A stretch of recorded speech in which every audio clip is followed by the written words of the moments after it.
அன்பர்கள் அனைவருக்கும் அடியேனின் பணிவான வணக்கம்.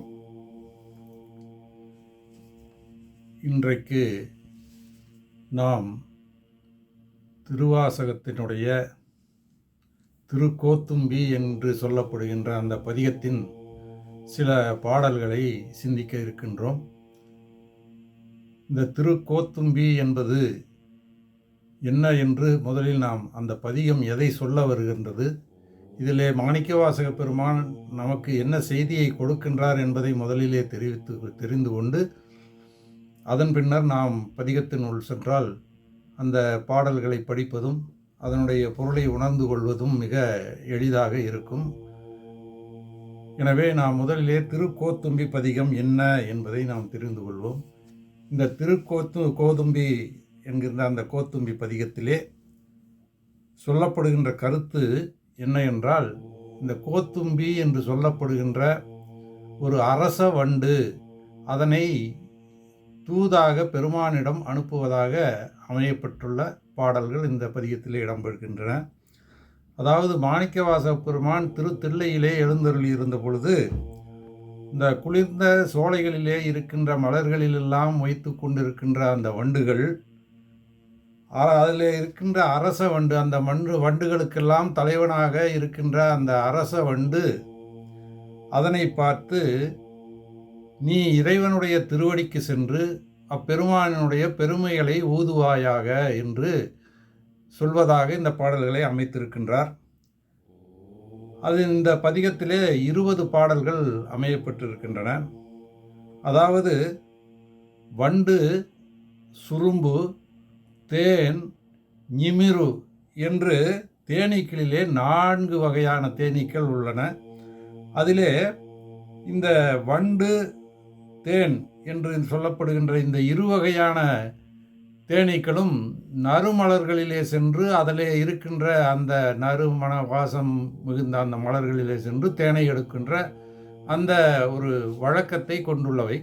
மற்ற 2 சுரும்பு, நிமிரு என்று சொல்லப்படுகின்ற தேனீக்கள் எந்த விதமான மலர்களிலும், அதாவது மனம் மிகுந்த மலர்கள், மனம் அற்ற மலர்கள் என்று இருந்தால் எந்த மலர்களிலும் எந்த விதமான அந்த நாற்றங்களிலும் கூட அது சென்று தேன் சேகரிக்கும் வழக்கம் உடையது. எனவே இந்த வண்டு அல்லது தேன், இந்த 2 வகையான தேனீக்களும் நறுமலர்களிலே சென்று அந்த மலர்களில் இருக்கின்ற தேனை எடுக்கக்கூடியவை. அந்த வகையிலே இந்த நறுமலரிலே சென்று தேனை எடுக்கக்கூடிய வண்டுகளிலே சிறந்த வண்டாகிய கோத்தும்பி என்கின்ற அந்த வண்டை அழைத்து, அதாவது அவற்றுக்கெல்லாம் தலைவனாக விளங்குகின்ற அந்த அரச வண்டை தூதாக இங்கே இறைவன் பாதங்களிலே சென்று அப்பெருமானுடைய பெருமைகளை சென்று ஊதுக என்று அந்த கோத்தும்பியை தூது அனுப்புவதாக இந்த பதிகத்தை பாடியிருக்கின்றார். பொதுவாக தூது அனுப்புதல் என்பது பறவைகள் மற்ற சிலவற்றையெல்லாம் தூது அனுப்பும் பொழுது ஒரு தலைவனுக்கு தலைவி அவனுடைய பிரிவு ஆற்றாமையை எடுத்து சொல்வதாக தூது அனுப்புவது வழக்கம். அந்த வகையிலே இந்த தலைவியானவள் வண்டை தூது அனுப்பும் அந்த குறிப்பு தோன்றுமாறு பாடப்படும் அந்த பாடல்களைப் போலவே இந்த பதிகம் முழுவதும் கோத்தும்பி என்கின்ற இந்த வண்டை மாணிக்கவாசக பெருமான் அங்கே இறைவனிடத்திலே தூது அனுப்புகின்றார். இந்த பாடல்கள் அனைத்துமே கோத்தும்பி என்று முடியும். சென்றுவதாய் கோத்தும்பி என்று இந்த பாடல்கள் அனைத்து முடியும். அவ்வாறு இந்த கோத்தும்பி என்று இந்த பாடல்கள் நிறைவடைவதாலே இந்த பதிகத்திற்கு திருக்கோத்தும்பி என்ற பெயர் நிலைக்கப்பட்டிருக்கின்றது.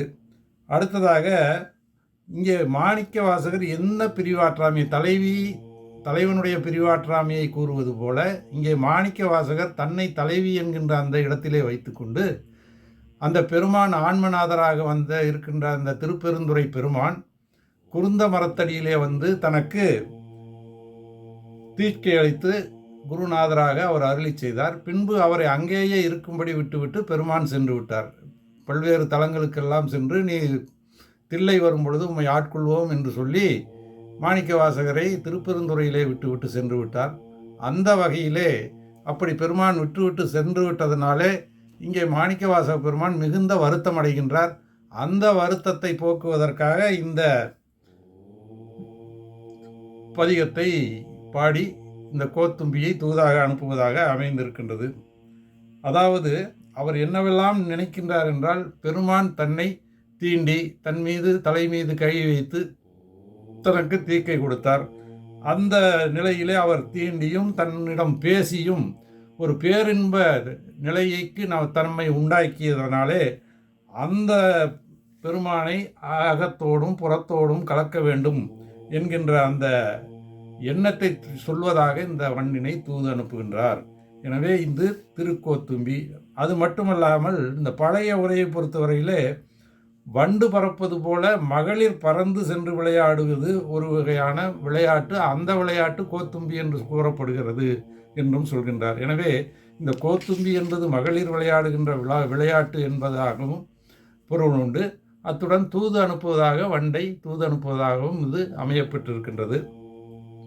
இந்த பதிகத்தினுடைய உட்பொருள் என்ன என்று சொன்னால், சிவனோடு ஐக்கியம் என்று கூறுகின்றார்கள். அதாவது சிவபெருமானோடு இரண்டர கலத்தல்.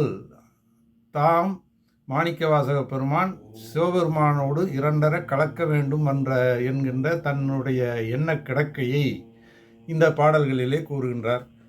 சிவனோடு இடையறாது நிற்றல் என்றும் இதற்கு சொல்வார்கள்.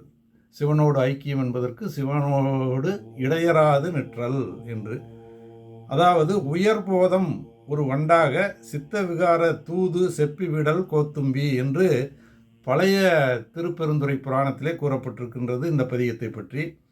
எனவே சிவபோதத்தை ஒரு வண்டாகவும் தமக்கு தோன்றுகின்ற அந்த சித்த விகாரத்தை அது தூது சென்று சொல்லும் செய்தியாகவும் இந்த பதிகத்திலே மணிவாசக பெருமான் அருளி செய்திருக்கின்றார். இந்த பதிகத்திலே என்னவெல்லாம் கூறியிருக்கின்றார் என்று சொன்னால், இறைவனுடைய திருவடி பெருமையும் அது உயிர்களால் முற்றும் உணர்வதற்கு அரியது என்கின்ற அந்த கருத்தையும், புறப்பற்று நீங்கிய அந்த அனுபவத்தையும், அது இது என ஐயப்படாத பெருமையையும், பெருமானுடைய திருவடியானது நினைப்பதற்கே அரிதானது என்பதையும், ஒன்றாகவே இருந்து அது எங்கும் வியாபித்திருக்கின்றது என்கின்ற அந்த செய்தியையும், தாய்போல் கருணை செய்யக்கூடியது பெருமானுடைய திருவடி. இது ரொம்ப முக்கியம். என்னென்றால், பெருமான் இந்த உயிர்களுக்கெல்லாம் பெரும் கருணை காட்டக்கூடியவர். அப்படி கருணை காட்டக்கூடிய பெருமானது திருவடிகளினுடைய பெருமை, திருவருளும் தானும் காட்சியளித்தல். பெருமான் தன்னுடைய திருவருளையும் தானே வந்து காட்சி கொடுத்தும் அந்த திருவருளை காட்டுவார் என்கின்ற இந்த பல்வேறு பெருமைகளை செய்திகளை எல்லாம் இந்த பதிகம் நமக்கு காட்டுகின்றது. அந்த வகையிலே இந்த திருக்கோத்தும்பி பதிகத்திலே வருகின்ற பாடல்களை நாம் சிந்திக்க இருக்கின்றோம். அதிலே முதலாவது பாடலை முதலிலே பார்ப்போம். அதாவது இந்த முதல் பாடலே என்ன சொல்கின்றார் என்றால், பெருமான் அரியா பெரியோன் என்கின்றார். அரியா பெரியோன் என்பதற்கு என்ன என்றால், தேவர்கள் பலவிதமான தேவர்களும் சரி மற்றவர்களும் சரி அந்த பெருமானுடைய பெருமையை அறிய முடியாது அந்த அளவிற்கு அவன் உயர்ந்து நிற்கின்றவன் என்பதை சொல்வதாக அமைந்த பாடல் அது. அந்த முதல் பாடலை நாம் முதலிலே படிப்போம். அதற்கு பொருள் தெரிந்து கொண்டு பின்னர் அடுத்த பாடலுக்கு செல்லலாம். பாடலானது: பூவேறு கோணும் புரந்தரனும் பொற்பமைந்த நாவேறு செல்வியும் நாரணனும் நான் மறையும் மாவேறு சோதியும் வானவரும் தாமரியா சேவேறு சேவடிக்கே சென்றோதாய் கோத்தும்பி. இதுதான் பாடல். அதாவது பூவேறு கோணும், முதலிலே அந்த கோத்தும்பி என்று முடிக்கின்றார் அல்லவா பதியத்தை, அந்த பாடலை அந்த முதலில் எடுக்கும். அதாவது அந்த அரச வண்டை விழிப்பதாக கோத்தும்பி சென்றுதாய் கோத்தும்பி என்கின்றார். அந்த வகையிலே அரச வண்டே அந்த வண்டை விழிக்கின்றார். அரச வண்டே அந்த பூவேறு கோன் என்று சொல்லப்படுகின்ற தாமரை மலரிலே அமர்ந்திருக்கின்ற பிரமனும், பூவேறு கோனும் புரந்தரனும், அந்த தேவர்களுக்கெல்லாம் தலைவனாக விளங்குகின்ற இந்திரனும், பொற்பமைந்த நாவேறு செல்வியும். நாவேறு என்பதற்கு நாமகள் என்று பொருள். நாவேறு செல்வி என்றால் இந்த கலைமகளை குறிப்பிடுகின்றார். பொற்பமைந்த நாவேறு செல்வியும், அதாவது மிகுந்த அழகான கலைமகள். அந்த அழகான கலைமகள் எங்கே அமர்ந்திருக்கின்றாள்? நாவேறு பிரமனுடைய நாவிலே அமர்ந்திருக்கின்றாள். எனவே பொற்பமைந்த நாவேறு செல்வியும், அந்த அழகான பெருமைக்குரிய பிரம்மனுடைய நாவிலே அமர்ந்திருக்கின்ற கலைமகளும், நாரணனும் திருமாலும், நான்மறையும் 4 வேதங்களும், மாவேறு சோதியும். மாவேறு சோதி என்பதற்கு பெருமை மிகுந்த ஒளி வடிவினன் ஆகிய உருத்திரன் என்று பொருள்படுகின்ற அந்த சோதியாக இங்கே குறிப்பிடுவது, பொதுவாக சோதி என்பது அக்கினியை குறித்தாலும் கூட இந்த இடத்திலே மாவேறு சோதி என்று சொல்வது பெருமை மிகுந்த ஒளி வடிவினனான உருத்திரனை குறிப்பது. அப்படி அந்த உருத்திரனும் வானவரும் தாமரியா, வானவர்களாகிய தேவர்களும் தாம் தெரிந்து கொள்ள முடியாத, அந்த அறிய உண்ணாத சேவேறு சேவடி, அதாவது செம்மையாகிய அந்த காளை வாகனத்திலே, இடப வாகனத்திலே ஏறுகின்ற சிவபெருமானுடைய சேவேறு சேவடிக்கே, சிவபெருமானுடைய மலர் போன்ற பாதங்களில் சென்றுவதாய் கோத்தும்பி, கோத்தும்பியே அரசவண்டே நீ சென்று இந்த பெருமைகளை எல்லாம் அந்த பெருமானின் திருவடிகளே ஊதுவாயாக என்று வேண்டிக் கொள்கின்றார். அந்த வகையிலே அமைந்த பாடல் இது. நாம் பாடலை மறுபடியும் ஒரு முறை பார்க்கின்றோம். பூவேறு கோணும் புரந்தரனும் பொற்பமைந்த நாவேறு செல்வியும் நாரணனும் நான்மறையும் பூவேறு கோணும் புரந்தரனும் பொற்பமைந்த நாவேறு செல்வியும் நாரணனும் நான்மறையும் மாவேறு சோதியும் வானவரும் மாவேறு சோதியும் வானவரும் தாமரியா செவேறு சேவடிக்கே சென்றூதாய் கோத்தும்பி செவேறு சேவடிக்கே சென்றூதாய் கோத்தும்பி. இந்த பாடல் சிவபெருமானுடைய அந்த சேவடிகளினுடைய சிறந்த திருவடிகளினுடைய பெருமையை தெரிவிப்பதான பாடல் இது. அடுத்ததாக நாம் 2வது பாடலுக்கு செல்வோம். அந்த வகையிலே முதலிலே இந்த 2வது பாடலை நாம் தெரிந்து கொள்ளலாம். அதற்கு அப்புறமாக நாம் அந்த பாடலின் பொருளை அறிய முற்படுகின்றோம். இந்த பாடல் என்ன செய்தியை சொல்ல வருகின்றது என்று சொன்னால், ஆண்டிலனேல் நான் யார் என்று கேட்பதாக. அதாவது சிவபெருமான் தன்னை ஆட்கொண்டு இராவிட்டால் நான் யார்? நான் யார்? நான் ஒன்றுமே இல்லை. சிவபெருமான் என்னை ஆட்கொண்டதாலே தான் நான் இந்த அளவிற்கு நான் உயர்ந்திருக்கின்றேன் என்று மணிவாசக பெருமான் அந்த ஆட்கொண்ட பெருமையை கூறுகின்றார். அப்படி ஆட்கொள்ளாது இருந்திருந்தால் நான் யார்? நான் ஒன்றுமே இல்லை என்பதை சொல்வதாக அமைந்த பாடல் இந்த பாடல். முதலிலே பாடலை நாம் சிந்திக்கின்றோம். நான் ஆர், என் உள்ளம் ஆர், ஞானங்கள் ஆர், என்னை யார் அறிவார்?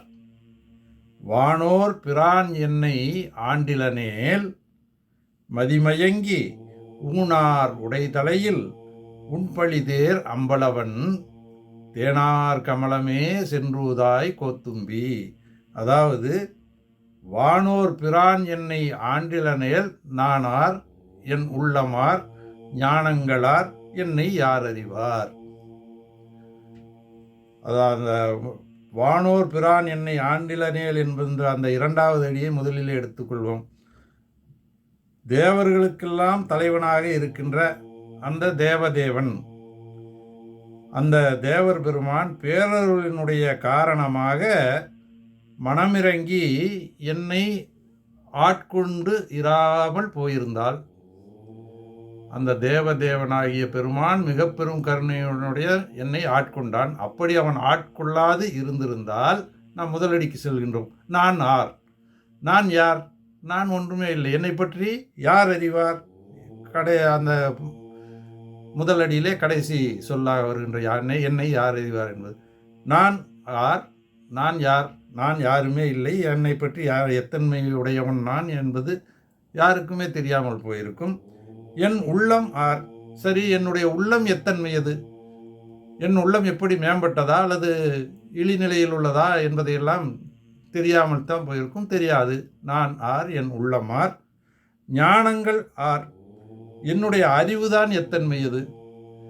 இந்த நூலறிவா அல்லது உலகத்தை பற்றி தெரிந்து கொண்ட அறிவா அல்லது பெருமானை பற்றி தெரிந்து கொண்ட மெய்யறிவா, இப்படி இந்த அறிவானது பல வகையிலே இருக்கின்றது. அப்படி என்றால் என்னுடைய அறிவு எத்தன்மையது.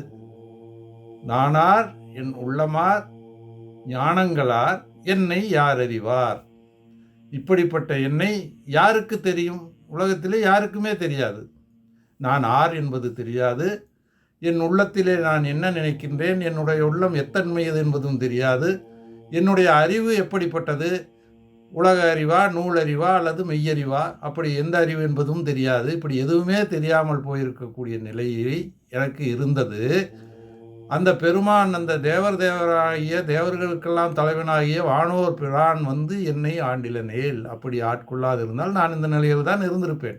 ஆனால் அந்த பெருமான் என்னை ஆட்கொண்டதாலே நான் ஆர் என்பதை நான் உணரவும், அதே சமயம் மற்றவர்கள் உணரவும், என் உள்ளம் ஆர், என்னுடைய உள்ளத்திலே நான் பெருமானை மட்டுமே சிந்திப்பேன் என்கின்ற நிலை எனக்கு ஏற்படுவதற்கு காரணமாக அந்த பெருமான் இருந்ததும், அந்த பெருமானை பற்றிய மெய்யறிவு தெரிந்து கொள்கின்ற அந்த அறிவானது மெய்யறிவு எனக்கு ஏற்பட்டது என்பதையும் இந்த ஒரு ஆட்கொண்ட ஒரு கருணை செயல் எனக்கு ஏற்படுத்தியது என்பதை சொல்வதாக இதை நாம் பொருள் கொள்ள வேண்டும். அப்படி சொல்லாமல் போயிருந்தால் இது எல்லாமே இல்லை என்கின்றார்.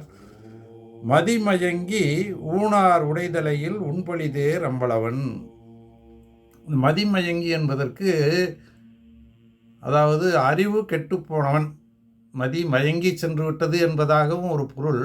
அந்த மதி மயங்கி சென்றவன் யார் என்று சொன்னால் இங்கே பிரமன் மதி மயங்கியதாலே, அறிவு கெட்டுப்போனதனாலே, தான் என்னும் அகந்தை வந்ததினாலே, தானும் இறைவனுக்கு சமம், சிவபெருமானுக்கு சமம் என்று அந்த 5 தலையை கொண்டிருந்தவன் இந்த பிரமனும். அப்பொழுது நினைத்தவன் அந்த ஆணவத்தினாலே அழிந்துபடுவதற்காக பெருமான் ஒரு தலையை, அந்த உச்சியிலே இருந்த ஒரு தலையை கிள்ளி அவனை நான்முகனாக்கினார். அந்த நிலைக்கு என்ன காரணம்? அவனுடைய மதி மயங்கியது, அந்த அறிவு கெட்டுப்போனது. எனவே அந்த மதிமயங்கி அப்படிப்பட்ட பிரமனுடைய ஊனார் உடைத்தலையில் மாமிசத்தினோடு அந்த கிள்ளி எறியப்பட்ட அந்த தலையை மாமிசத்தோடு இருந்த அந்த உடைந்து போன அந்த மண்டை ஓட்டிலே பெருமான் பிச்சையை ஏற்று உணவை ஏற்றுக்கொண்டான். பிச்சையாக வாங்கிய உணவை அந்த ஊனுடன் கூடிய தலையிலே, அந்த மண்டை ஓட்டிலே பெருமான் பிச்சை எடுத்து அதை உண்டான் என்று சொல்கின்றார். அந்த மதிமயங்கி ஊனார் உடைதலையில் உண்பழிதேர் அம்பலவன், அந்த அம்பலவாணனாகிய அந்த திருத்தில்லையிலே திருநடனம் புரிகின்ற அந்த அம்பலவனுடைய தேனார் கமலமே, தேன் நிறைந்த தாமரை மலர் போன்ற அந்த திருவடிகளிலே சென்று ஓதுவாயாக என்று அந்த கோத்தும்பியை இங்கே மாணிக்கவாசக பெருமான் தூதாக அனுப்பியது. அந்த செய்திகளை எல்லாம் இந்த 2வது பாடலிலே நாம் அறிந்து கொள்ள முடிகிறது. பாடலை மறுபடியும் ஒருவரை நாம் சிந்திக்கின்றோம்.